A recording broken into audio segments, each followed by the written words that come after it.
I'm really quickly going to do my best sets list for you guys. And then I'm going to do the pros and cons list, which I know is like, that's the big one that everybody wants to know. Would I go back? What did I like? What did I not like? So I want to, here, let me pull up my best sets list. So, okay, this was really hard. I did a top 10 because I literally couldn't fucking pick a 5. So I'll do my top 10. So my number 10 was Amelie Lenz, for sure. She killed it. I would 100% go see her again. I already knew I loved techno, but like after this weekend, I'm like even more so into techno. There's just something about seeing it live that just clicks for me. Number 9, I had Vintage Culture, back-to-back Claptone, Immaculate Vibes.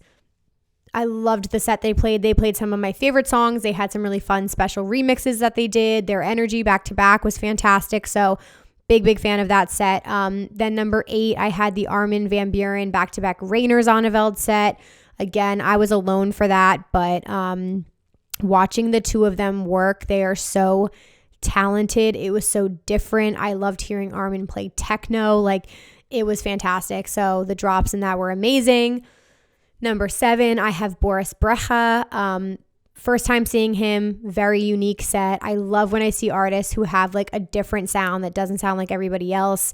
The vibes at that stage were fantastic. It was packed, but nobody was pushing. Like, everybody was enjoying themselves. Really good vibe that night. Number 6, I have John Summit. Like I said, I love him. I love his music. It was fun. I was smiling. I was dancing the entire time. I was on the rail. It was the best. Absolutely loved that. I have number 5. Oh, this is tough. This is so tough. Okay, at number 5, I have Hardwell. He could probably be 4, but I have him at 5 only because main stage vibes are not the best. Like, the crowd itself kind of sucks, but music-wise, amazing. Loved all the new music, the lasers, the production, like all of it combined was really mind-blowing. Number 4, I have Sophie Tucker. I loved it. I loved every second of it. I loved their music. I loved their performance. They were so funny. They did so many good crowd interactions. They were like, everything they did was just really, really entertaining. That's what I will say. And they ended it with like a drum and bass like track at the very end of their set, which was so random, but we were very here for it. So that was amazing.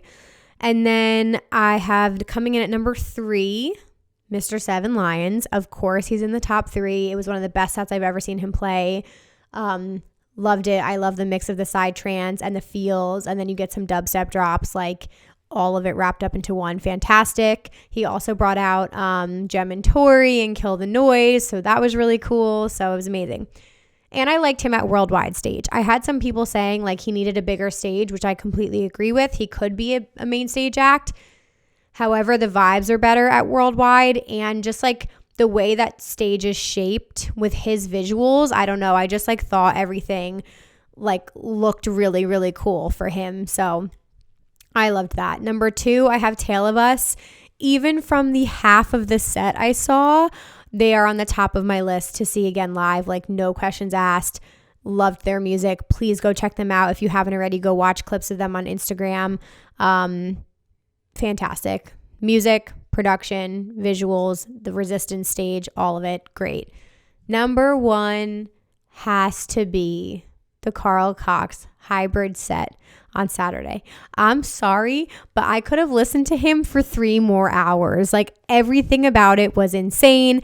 This picture of all the decks he was building his beats live, like, you can't top him. The stage is named after him. We literally were all looking at each other with our mouths like fucking wide open. Like, everybody's face was just like, holy shit, the entire time. Plus, on top of that, the stage itself, like the lights just like raise and lower, and like you have all these LED screens. Like, you're just looking around like, am I in another fucking universe? This is absolutely insane. So it was one of the most ridiculous things I've ever seen in my life. So Carl Cox's hybrid set was absolutely fantastic. So that is my top 10 sets of Ultra. A lot of these are on YouTube, you guys, so you can go watch a lot of these, and I highly, highly recommend it.